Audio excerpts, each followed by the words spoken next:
Let's take a look at the sports news making headlines today in WVTT Sports.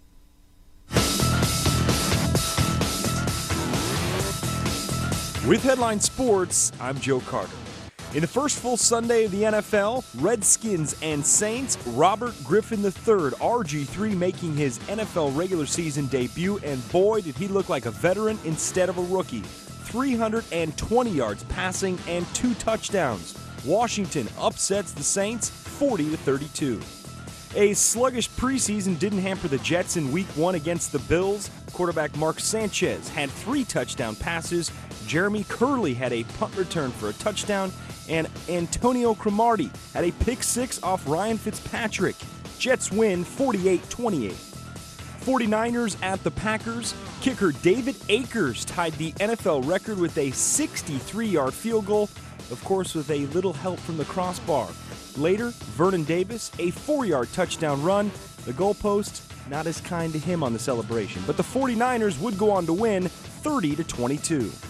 The Peyton Manning era in Denver began against the Steelers. Manning's first touchdown pass, a 71-yarder to Demaryius Thomas, making him the 3rd player in NFL history with 400 career touchdown passes. Manning threw for 253 yards and 2 touchdowns. Broncos win 31-19. U.S. Open tennis, she was 2 points away from defeat, but Serena Williams regrouped and defeated world number 1 Victoria Azarenka to win her 4th U.S. Open singles title, 6-2, 2-6, 7-5. It's Serena's 15th Grand Slam title in her career. Earlier in the day, Novak Djokovic advanced to the men's final with a 4-set win against David Ferrer. He'll face Andy Murray in the finals on Monday. And finally, Rory McIlroy entered the final round of the BMW Championship, 1 shot back of the leaders. He ended the day with his 2nd win in as many weeks. McIlroy finished at 20 under, 2 strokes ahead of Phil Mickelson and Lee Westwood, and 3 shots ahead of Tiger Woods. With Headline Sports, I'm Joe Carter.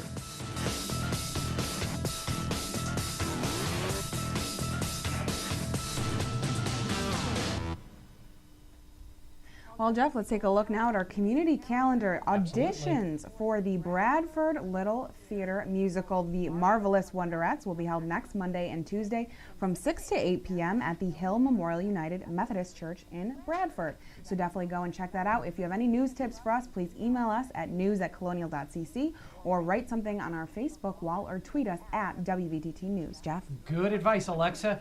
Earlier today, the last full day of competition at the Paralympic Games in London. The games were very well attended.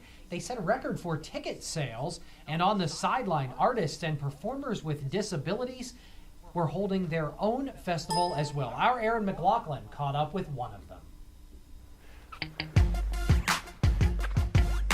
When I started dancing in circles in New York, people started calling me Crutch Master.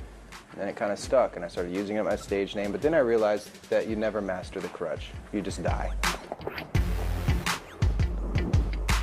This is Bill Shannon. Just don't call him the Crutch Master. We always have our crutches, even if you can't see them, you know, and that's something that people just have. Shannon has bilateral hip deformity, the result of a childhood illness. He relies on a set of crutches to help him get around. As a kid, you know, you don't treat crutches like some sort of burden. It's sort of like something that's like an extra toy that you carry around. I mean, the history of my technique of dancing evolved out of the demands of play. Keeping up with your peers, you know, that kind of thing. Survival is what it all gets down to in the end. Left arm with the right foot and the right arm with the left foot. Okay. So that's the first element of Shannon technique. Professional street artist and dancer, Shannon is in London for the Liberty Festival, an annual event for artists with disabilities. Its 10th anniversary coincides with the Paralympics. His art sometimes capitalizes on interactions with others, including me. If I don't open my hand up, the crutch is gone. You okay? No, are you okay? No, are you okay? You had to bend over and pick that up. That's hard. I know. So anyway, that's part of the playfulness of it. Yeah. You know, that you would help me, but then I would help you help me, and then we would have an exchange about that. people want to help you, but they really can't help you. Like you're going up the stairs. Okay, somebody wants to help you up the stairs. They're not going to throw you over their shoulder and really help you up the stairs, right? So they're going to come up and maybe touch your elbow. And so what they're doing is they're sharing an expression of their shared humanity. So you play off of that in your performances? No, I don't play off of it. I receive it. You receive it? Yeah, instead of rejecting it, I receive it, which is very different from playing off. This isn't Jackass.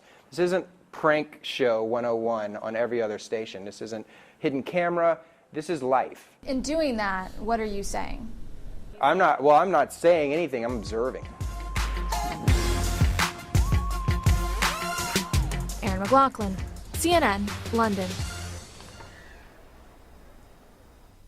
That is just amazing. I know, it looks like a good way to get a workout. Maybe it'll be the new like dance workout craze. That could be the next big thing. Taking a look at the WVTT Severe Weather Action Team forecast. Overnight tonight, clear skies with a low of 44 degrees. During the daytime tomorrow, starting to warm up a little bit. Just a few clouds around on Tuesday. Tuesday's high 74 on Wednesday and Thursday. Sunny skies with a high temperature of 80. And just a few clouds around on Friday. Friday's high temperature, 79 degrees. So looking good for the rest of this week outside. Of course, keep it here on WVTT. We update our weather constantly. Yeah, and you know what? It's going to be some of those days where it's going to be super cold in the morning. You're going to have to wear a coat. And then towards the afternoon, it still feels like summer. So it's going to be kind of weird, but we'll deal with it, won't we? That's right. Absolutely. For everybody here at News Channel 25 WVTT, I'm Jeff Androlonis. And I'm Alexa Olson. Thanks for watching and have a great night.